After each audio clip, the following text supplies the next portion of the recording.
Bien, c'est parti. Alors, cette vidéo est pour des formations qui se reconnaîtront. Voilà, voilà. Elle est une vidéo à facettes multiples. Voilà. Très bien, très bien. Donc, le propos de la vidéo, c'est de montrer comment pratiquer la discriminante linéaire sous R. Voilà, on va utiliser R. Et on va utiliser, surtout sous R, un package qui a été développé par des étudiants du Master 6, Tom, Benoît et Samuel, on les voit bien ici, hein, voilà, dans le cadre d'un cours que je faisais, que je fais toujours d'ailleurs en Master 2 Data Science. Hein. Très bien. Alors l'idée c'est quoi? C'est qu'on va travailler sur un fichier de données, on va essayer d'appliquer des fonctions R pour produire des résultats. Ces résultats-là, c'est important qu'on les commande bien pour comprendre ce que fait l'indiscriminante. Ceux qui suivent le cours avec moi que savent très bien, ceux qui ne suivent pas le cours avec moi, ils vont le découvrir. Mais tous les éléments que je suis en train de décrire là sont disponibles dans un livre qui est disponible, qui est accessible en ligne gratuitement. Hein. Donc j'ai mis le lien qui est là, l'URL il est là, le livre il est là, voilà, et justement le texte est là. Et on a le package associé. Le package qui est disponible également sur le site qui permet d'appliquer exactement ce que je vais montrer aujourd'hui. Voilà, donc le livre il est là justement, et on fera deux parties principalement. Une partie, c'est la base pour créer la fonction de classement. Là également, pour certains, ça va paraître un peu... Voilà, mais regardez simplement la documentation et vous verrez ce que c'est qu'une fonction de classement. C'est une fonction de prédiction, tout simplement. Hein. En gros, la discriminante, on est d'un schéma prédictif où les variables explicatives sont quantitatives à la base, mais on peut aussi utiliser des qualitatives via un recodage. C'est le but d'une autre vidéo. Et la variable cible, elle est qualitative. Voilà. Qualitative, deux ou plusieurs modalités. Dans l'exemple que je vais prendre là, il y a trois modalités. Très bien. Donc l'idée, c'est justement de créer cette fonction de classement-là. C'est écrit ici, hein, dans ce chapitre 1-là. Voilà. Et l'autre élément important, c'est que dans une deuxième partie, on fera une prédiction avec des fonctions de classement. Voilà, pour faire une prédiction sur des individus. C'est le but de la modélisation. Hein. On modélise sur un échantillon de la population. Et après, le modèle, on veut l'appliquer dans la population. C'est ça le schéma global. C'est ce qu'on va essayer de reproduire ici. Et la deuxième partie, la troisième partie du coup, hein, parce que 1, c'est modélisation, 2, c'est prédiction, troisième partie, c'est la sélection de variables. Toutes les variables ne sont pas pertinentes dans le modèle. Hein. Si vous prenez des variables, je ne sais pas, la couleur du bonnet, par exemple, je ne sais pas pourquoi je parle de bonnet, mais la couleur du bonnet de la personne qui fait telle ou telle chose, je ne suis pas sûr que ça pèse, enfin, peut-être que ça pèse, hein, mais bon, dans mon exemple, non, hein, clairement non. Voilà. Donc, il y a sûrement parmi les variables qu'on peut utiliser un potentiel. Certaines sont pertinentes, il faut les garder. Certaines ne sont pas pertinentes, il faut les retirer. Ça ne sert à rien d'avoir un modèle trop complexe. C'est le principe du rasoir d'Occam. C'est à performance égale, je préfère le modèle le plus simple, hein, pour tout un tas de raisons. Que j'ai développé en cours, que je ne vais pas développer ici, mais voilà, vous trouverez dans le livre tout ça. Très bien, voilà, donc chapitre 1, chapitre 4, voilà, pour ce que vous allez faire, à mon avis, ça va beaucoup servir. Alors, pour illustrer ça, j'ai pris un exemple relativement simple hein, qui peut parler à beaucoup d'entre vous, à certains d'entre vous, je ne sais pas. Voilà, l'idée, c'est de prédire donc la variable cible, c'est le type d'alcool. Il y a 3 types d'alcool dans mon fichier qui est là, Kir, Mirabel, Poire. On veut prédire les types d'alcool en se basant sur ses composants chimiques. Donc voilà, butanol, je ne sais pas, acétylène, je ne sais pas, je sais ça. J'y connais pas grand-chose en alcool. C'est vrai, non, c'est vrai que je connais pas grand-chose, donc je peux pas trop m'étendre là-dessus. Mais l'idée, c'est ça. L'idée, c'est ça. C'est prédire le type d'alcool en se basant sur ses composants. Voilà, c'est ça l'idée. Très bien. Et il y a deux données, il y a deux ensembles de données. C'est ça qui est le plus important plutôt, voilà, au lieu de sourire béatement là. Très bas.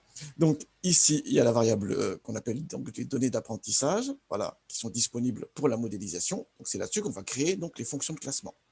Une fois qu'on a des fonctions de classement qui permettent de prédire le type d'alcool, donc à partir de ces composants, on peut l'appliquer dans la population. Donc il y a une deuxième partie des données qui sont là, c'est les données de prédiction, j'appelle ça data predict, hein, vous avez eu le nom de la feuille là. Et dans data predict, il y a uniquement la description, hein, uniquement donc les composants. Et le but justement, c'est de créer ici une colonne prédiction, voilà, en se basant d'une part sur les variables disponibles là, voilà, les descriptions qui sont là, et d'autre part sur le modèle en fait prédictif qui a été créé sur la première feuille de données. C'est ça l'idée. Hein. Donc on va les appliquer tout simplement pour avoir prédiction. Et là, la prédiction, ce sera par exemple, je ne sais pas, peut-être que c'est Kir, peut-être que c'est Mirabel, peut-être que c'est Kir, ainsi de suite, ainsi de suite. Voilà, c'est le modèle qui le dira. Très bien. Alors, dans cette vidéo-ci, pour les personnes concernées, je ne parle pas de la performance, je ne parle pas de la mesure de performance parce que ce n'est pas le lieu. Mais habituellement, en réalité, on mesure la performance pour voir si les prédictions sont correctes ou pas en confrontant les vraies étiquettes observées et les étiquettes prédites par le modèle. Voilà, mais ça, c'est une autre histoire. Là, on est plus sur la programmation des différents éléments. Donc, je vais te dire à qui est destinée la vidéo, en fait. Bien, allons-y alors. Très bien. Alors, j'ai préparé ici mes données qui sont là, et le package, je l'ai chargé qui est là. Il est local, hein, il n'est pas sur l'écran, donc je l'ai chargé localement, et on va l'installer donc localement. Alors, qu'est-ce qui se passe dans RStudio? Donc là, j'ai lancé RStudio. Dans RStudio, déjà, je vais créer donc un projet Markdown. Voilà. L'intérêt, c'est qu'on a les résultats, les traitements, les commentaires et les traitements et les résultats dans la même structure. C'est quand même plus facile à voir. Mais le préalable à tout ça, c'est qu'il faut installer le package. Hein. Là, si je regarde les packages disponibles, voilà, il n'y a pas de discriminaire là. Hein, il n'est pas là. Hein. Donc, l'idée, c'est que je vais le charger. Voilà, je vais l'installer et ensuite on le chargera pour pouvoir donc l'utiliser. C'est ce qu'on fait ici. Il y a le menu Tools, Install Package. On peut aller soit sur le dépôt du cran s'il est sur le cran, soit via des fichiers locaux si c'est un package qui est local. Nous, on a un package local dans des fichiers archives. Voilà. Donc, on browse, voilà, et je vais le chercher sur le bureau dans le répertoire dépôt. Voilà, tac, je le mets là, Open, et j'installe. D'accord, donc il l'a installé, tout va bien, c'est prêt maintenant. Donc ça y est, je peux traiter. Alors pour le traitement, j'utilise un plan très simple, hein. Importer les données, modéliser, lire les résultats. Voilà ce qu'on va faire dans un premier temps. Alors pour faire ça, donc du coup, je vais faire un projet Markdown, voilà, et un document, je vais créer un fichier Word. Alors pourquoi je choisis souvent Word? Parce que comme ça, je peux faire un post-traitement. Je peux le manipuler après coup pour rajouter des choses, mettre de la mise en forme, ainsi de suite. Voilà. Très bien. Dans ce cadre-ci, ce n'est pas très important. OK, voilà. Donc, j'efface tout ça parce que ça ne me concerne pas. Et là, donc là, je mets importation des données. Donc, vous vous rappelez, hein, dans Markdown, on a, c'est un peu comme le Jupyter Notebook. Hein. Oh là, voilà. Ah, je vais aussi l'enregistrer sur le bureau, dans des mots et des mots LDAR. Voilà, paf. Très bien, donc importation des données. Donc, j'insère le code qui permet d'importer les données. Alors, j'ai préparé le code en amont, hein, parce que, bon, taper du code devant vous, là, c'est un truc à faire des erreurs, ça. Voilà, donc j'ai préparé et validé le code en amont. Voilà. Donc, qu'est-ce que je fais ici? Je change de répertoire pour aller chercher les données là où il est, là où elles sont plutôt. Voilà. Ensuite, j'utilise ici une librairie pour lire les fichiers Excel. J'utilise XLSX. Vous utilisez les packages que vous voulez, hein, OpenXLSX, ReadXL. J'ai absolument pas de dogme là-dessus. Hein. Voilà. Et je lis les données. Voilà. Et je lis donc le fichier avec la feuille, ici DataTrain, la première feuille. Et je fais un affichage de vérification. Donc allons-y, je lance ça. Donc ça, voilà déjà les options de base définies. Et je lance. Voilà. Et il charge bien les données. On a 52 observations avec 9 variables. Il y a les variables explicatives qu'on va utiliser pour la modélisation. Et ici, la variable type, qui est la variable cible qu'on cherche justement à prédire. Une fois qu'on a ça, donc on est bon, on peut lancer donc maintenant la modélisation. Donc regardez bien, je vais, voilà, j'appelle ça modélisation, hein, pourquoi pas. Voilà. Je vais charger le package, je l'ai installé pour l'instant, il n'est pas chargé en mémoire, donc je vais charger le package discriminaire, voilà, par notre qui a été développé par notre compère là. Ensuite, j'appelle la fonction LDA. On va lire ensemble LDA. Donc, insert plutôt, voilà, R, voilà, et lancer calcul. Très bien. Voilà, très bien. Alors, lisons les choses. Ici, je charge donc le package en mémoire, la mémoire de R. Ensuite, j'appelle la fonction LDA du package donc concerné. On n'est pas obligé de mettre le nom du package. Moi, je préfère le mettre. Pourquoi? Parce qu'on sait très bien, s'il y a des conflits de noms, il n'y aura pas d'embrouille. Hein, voilà. Très bien. Et dans la modélisation LDA, qu'est-ce qui se passe? Donc, c'est analyse discriminante linéaire, hein, linéaire discriminante analyse. Voilà, on va utiliser donc les données D1 que je viens de charger au-dessus. Et dans les données D1, donc celle qui sert de variable cible, target, c'est la variable type. Voilà. Et pour l'instant, je ne fais pas de sélection de variables. Voilà, c'est ça l'idée. OK, zoom. C'est parti, il a modélisé. C'est un petit fichier, donc c'est très rapide, il n'y a pas de souci là-dessus. Bah, la vitesse de traitement est un critère très important. Hein. Excusez-moi. Pour les mêmes calculs, voilà, il y en a certains, ils mettent une demi-heure, d'autres, ils mettent 3 heures. Bah, une demi-heure, c'est quand même mieux que 3 heures. On est d'accord là-dessus. Donc, la vitesse de calcul est un critère fort. Hein. Très bien. Alors, on a fait les calculs, mais rien n'est affiché parce qu'on n'a rien demandé d'affichage. On n'a pas de print là. Donc, je vais demander un affichage. Et en fait, il y a un premier affichage simple où on affiche les résultats standards. Voilà. Très bien.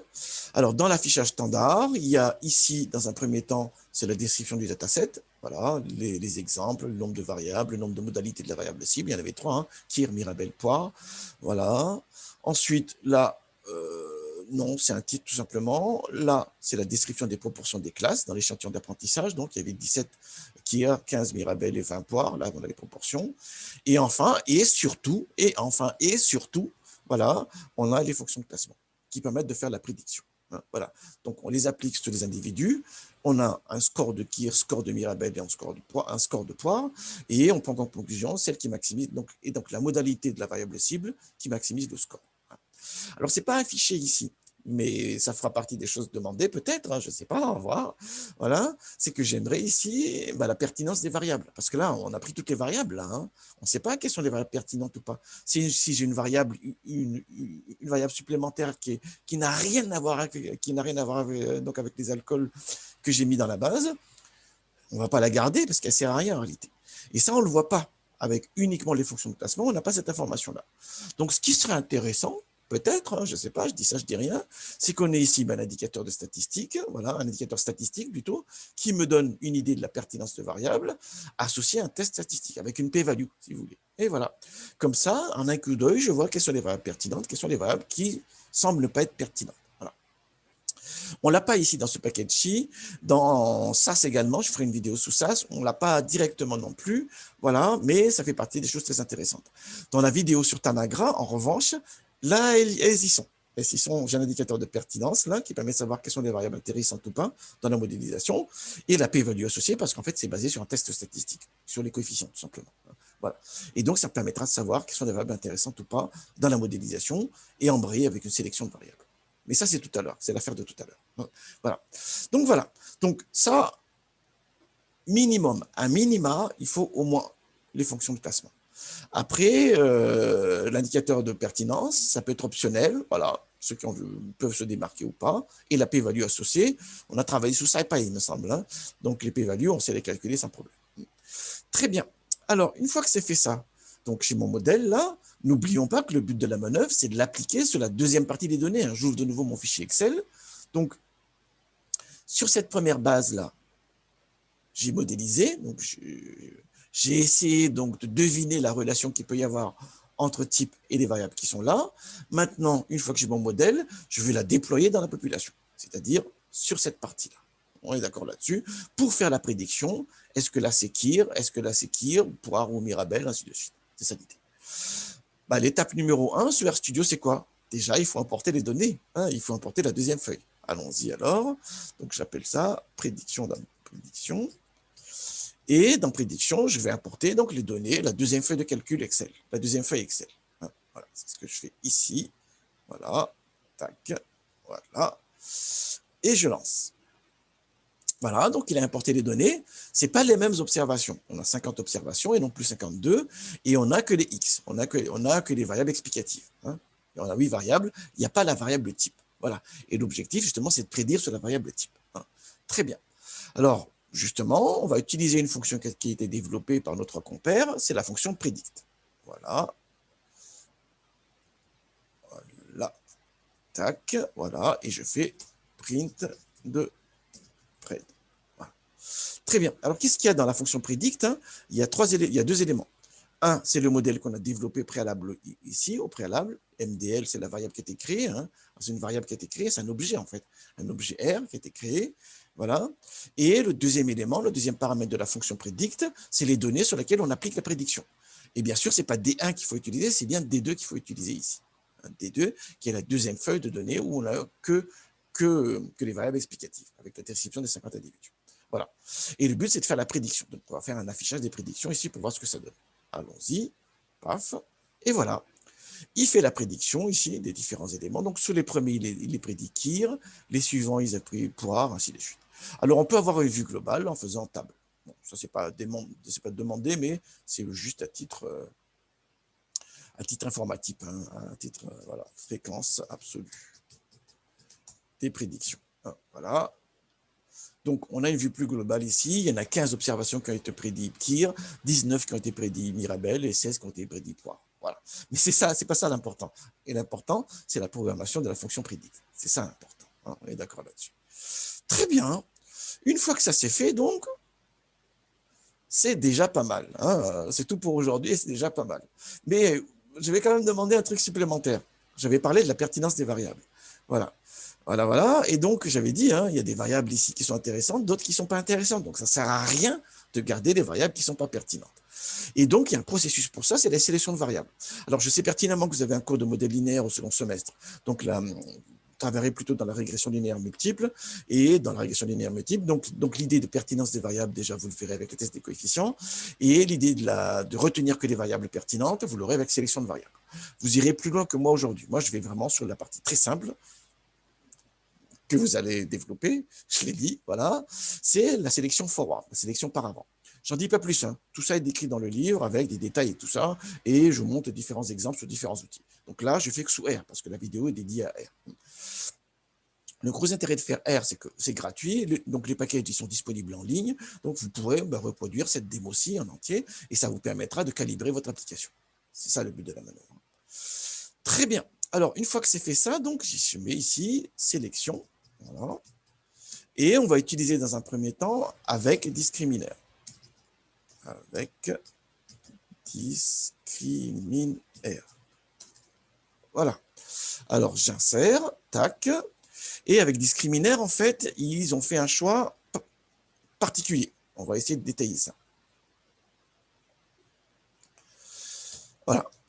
Qu'est-ce qu'on voit maintenant? Donc, on avait vu, hein, dans le premier appel, recommençons, remontons un tout petit peu. Dans le premier appel de LDA, on avait les données, on avait la variable cible et on avait dit pas de sélection de variables. On les prend toutes.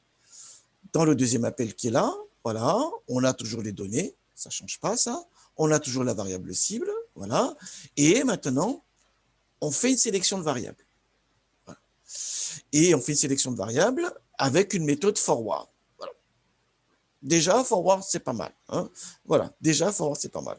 Et la méthode forward est paramétrée avec un niveau de un significance level, c'est comme ça qu'on dit dans les logiciels anglo-saxons en tous les cas. Ici, c'est appelé donc, c'est niveau de signification si vous voulez, c'est p-value. Voilà. Donc, on rentre au fur et à mesure les variables, tant que la p-value calculée de significativité est inférieure à p-value. Dès que la meilleure variable est supérieure à p-value, on arrête le processus. C'est ça l'idée. Allons-y. Alors, je ne fais pas d'affichage parce qu'on est en mode verbose ici. Donc, ça aussi, c'est un choix à faire. Hein. Déjà, ici, donc, le mode d'organisation de la fonction, c'est un choix à faire. Je vous montrerai tout à l'heure qu'il y a un autre choix possible. C'est à vous de choisir. Hein, voilà. Le plus important, c'est de l'argumenter. Je le dis tout le temps, je vous le dis tout le temps. Il n'y a pas de meilleure solution, il n'y a pas de bonne solution et de mauvaise solution. Il y a des solutions argumentées. Il faut l'argumenter tout simplement et il faut le positionner par rapport à un cahier des charges. Qu'est-ce qui est écrit dans le cahier des charges et est-ce que je réponds au cahier des charges, hein. Et le comment je réponds au cahier des charges, là, il faut argumenter. Très bien. Là, c'est en mode verbose, donc je ne fais pas de print parce que le print, il va le faire automatiquement. Voilà, paf. Très bien. Donc, on voit bien les étapes. Hein. Il a rentré au final 3 variables, MEOH, BUA et MEPRE. Et là, on a les F calculés. Est-ce que c'est que les F calculés avec les P-values associées pour chacune des étapes? Très bien. Alors, si on détaille un tout petit peu, hein, mais ça, voilà. Hein, ici, à la première étape, donc la meilleure variable, ça a été MEOH. Et elle a été validée. Pourquoi? C'est la meilleure variable parce que son F est le plus élevé, 62. Et la p-value associée est de 0,0035 à la 10 puissance moins 14. Voilà. Et du coup, cette p-value est inférieure au seuil de 0,01. Et donc, on valide l'entrée de la variable. Une fois que MEOH est entré, on ne remet plus en cause. La deuxième meilleure variable, c'est BU1, parce que son F-value est la plus élevée, et sa p-value associée est inférieure au seuil de 0,01. À l'étape numéro 3, la meilleure variable, c'est MEPRE. Voilà. C'est la F-value la plus élevée. Ici, la P-value est inférieure à 0,01. Il la fait rentrer. À l'étape numéro 4, la meilleure variable, c'est ACAL. Voilà. Parce que c'est celle qui a la F-value la plus élevée. Mais sa P-value est de 0,03, supérieure à 0,01. Et hop, on ne la fait plus rentrer. C'est ça l'idée. Et voilà. Et donc, ici, on a un tableau final avec les différents éléments. Donc, savoir lire correctement ces différents éléments, c'est très important. Parce que, selon les outils, on peut vous afficher autre chose. Voilà. Voilà. Et ça, il faut bien savoir qu'est-ce qui est affiché, qu'est-ce qui n'est pas affiché. C'est très important. Hein. Il n'y a pas d'erreur dans le logiciel. Ils sont tous validés, ils sont tous vérifiés. Voilà. Donc, c'est à vous de voir qu'est-ce qui est affiché, qu'est-ce qui n'est pas affiché dans le logiciel, dans les sorties du package, de la fonction du package que vous êtes en train d'utiliser. Alors, justement, revenons sur l'affaire. Ici, l'idée, c'est que la sélection est intégrée dans la fonction d'analyse discriminante. Donc, il fait le processus de sélection, donc la fonction fait le processus de sélection, et après, voilà, on peut afficher donc directement le modèle final. C'est ce qui se passe ici. Voilà, insert. Donc, il n'y a pas de calcul supplémentaire à faire, si vous voulez. Hein. Ici, tout simplement, tac, voilà, j'ai directement en affichage le modèle final. Donc, il y a une double étape. Donc, on a les fonctions de classement là sur les variables sélectionnées. Donc, il y a une double étape qui est intégrée en une seule ici. La sélection et l'affichage de la sélection, du résultat de la sélection, et la construction du modèle sur les variables sélectionnées. C'est un choix. Hein. De nouveau, je dis, je ne dis pas que c'est un bon choix, je ne dis pas que c'est un mauvais choix. C'est un choix. Hein, voilà. Donc, c'est un choix où le processus de sélection et de modélisation est intégré dans la même fonction. Il y avait un deuxième choix possible. Le deuxième choix, c'est quoi? C'est que je fais la sélection d'abord, je sors les variables sélectionnées, et ensuite, je lance après l'apprentissage, donc la construction, donc la modélisation, sur les variables sélectionnées. C'est un autre choix possible. Donc là, on n'a plus un 2 en 1, on a un d'abord sélection à part, avec la liste des solutions correspondantes, avec les solutions correspondantes, et après, une deuxième partie où je modélise sur les variables sélectionnées. Là aussi, je ne dis pas que c'est une mauvaise ou c'est une bonne solution. C'est un choix possible. Le tout, c'est de l'argumenter. Très bien. Alors justement, je vais montrer ça. Donc c'est un autre package qu'on va utiliser ici, sélection avec CLAR. Alors CLAR, pour le coup, il est sur le cran. Hein, donc vous pouvez le charger à partir du cran et tout ça. C'est ce que j'ai fait en amont ici. Donc allons-y, je lance, tac, voilà. J'insère le code. Donc, qu'est-ce qu'il y a dans mon code là? Je charge la librairie. Voilà, donc qu'il faut installer au préalable, hein, voilà, il faut l'installer avec le même outil, mais là il est plus local, il faut aller chercher sur l'écran tout simplement, et j'appelle la fonction greedy wheel, s'ils l'appellent comme ils veulent, hein, vous l'appelez sélection ou ce que vous voulez, c'est pas un problème. Ce qui est intéressant, c'est que la présentation est un peu différente. Ici, on a toujours les données parce qu'on travaille sur D1, on va faire une sélection sur D1, et pour dire que type est la variable cible et que les autres sont les prédictifs potentiels, voilà, on l'écrit comme ceci. C'est les formules R. Ceux qui ont l'habitude de manipuler R savent très bien comment lire ce type de formalisme. Hein. Type est la variable cible, en fonction, on va le prédire en fonction de toutes les autres variables de la base, des variables restantes de la base. Et comme on fait une sélection, bien sûr, il y a le p-value quelque part. Il faut qu'il y soit quelque part, sinon il y a un souci. Hein. Voilà. Et bien, typiquement, il s'appelle niveau ici. Et on a mis la même valeur 0,01. Très bien, allons-y les calculs, voilà. Et il affiche les résultats. Alors, il affiche les résultats des variables sélectionnées, c'est les mêmes que sous discriminaire, hein, heureusement, hein, voilà, et c'est les mêmes calculs, hein, bien sûr que j'ai vérifié en amont. Très bien, on a mes MEH, BU1 et MEPRE, il affiche les résultats, voilà, et on dirait que les F sont différents. On dirait que les F sont différents. Voilà, voilà. Et il y a un autre F là. Tiens. Voilà. Mais essayez de faire le parallèle avec ce qui est écrit ici. Regardez bien, qu'est-ce qui est pareil, qu'est-ce qui n'est pas pareil. Et comme ça, vous saurez comment sont présentés les résultats. Encore une fois, les calculs sont corrects. Ça, j'ai vérifié autant de fois qu'il le faut. Très bien. Donc, en revanche, la présentation des résultats, parfois, est un peu différente d'un logiciel à l'autre. Pareil sous SAS. Je ferai la vidéo sous SAS. Les résultats sont présentés différemment également. Donc, c'est à vous de discerner ce qu'il y a dans les résultats du logiciel. Hein. C'est un parti pris qui a été fait par les programmeurs. Hein. Voilà. Donc, chacun son parti pris. Le plus important, c'est que ce soit documenté. Hein. Argumenté, documenté. Comme ça, quand on lit un résultat, on comprend très bien ce qui se passe. Alors, du coup, ici, j'ai la liste des variables seulement. On va voir bien ici ce que sort en fait ici. CLAR, voilà, c'est la formule avec les variables réduites. Donc, voilà ce que fait CLAR. Il vous fait la formule avec les variables réduites. Donc, si vous faites la formule avec les variables réduites, très bien, il faut qu'on relance la modélisation sur les variables réduites. C'est ce que je fais ici, voilà. Donc, déjà, je prends la formule avec la variable réduite et je vais sortir un data frame avec ces variables-là. C'est ce que je fais ici dans un premier temps. Donc, pour ça, j'utilise ici, donc c'est model frame. Regardez bien le code. Hein. Voilà, tac. Je passe en paramètre ici et la formule qui est juste au-dessus, là, voilà, avec appelé données. Et l'objectif de la manœuvre, c'est d'extraire un sous-ensemble de données où on n'a que les variables concernées par la modélisation, avec les variables sélectionnées, si vous voulez. Regardons ce que ça donne. Tac. Et voilà. Vous avez vu, hein, dans D1 cell, cette fois-ci, un deuxième objet, on a uniquement donc, les variables avec les explicatifs sélectionnés. Qu'est-ce qui reste à faire, du coup? Voilà. Ce qui reste à faire, voilà, c'est de relancer la modélisation avec ces variables sélectionnées-là. Une modélisation sans sélection, parce que ça y est, elles sont sélectionnées déjà. On est d'accord là-dessus. C'est ce qui se passe ici. Et on a de nouveau les fonctions de classement avec les variables sélectionnées. Et bien sûr, c'est les mêmes qu'au-dessus, hein, vous pourrez vérifier. Moins 361, voilà, moins 1837, ainsi de suite. Voilà, voilà. Voilà. Donc, je dis ça, je dis rien. Fonction de classement, ça me paraît important. Prédiction, ça me paraît important. Les indicateurs de pertinence des variables, ça me paraît important. Et sélection forward, ça me paraît important. Voilà, voilà. Très bien. Et ensuite, vous avez tous les éléments. Je mettrai en ligne les fichiers de données utilisés. Le package, il est disponible sur le site web. Voilà. Et pour le package CLAR, vous pouvez également le récupérer.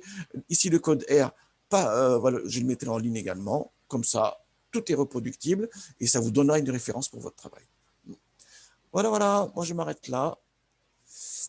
Et excellent travail à tous.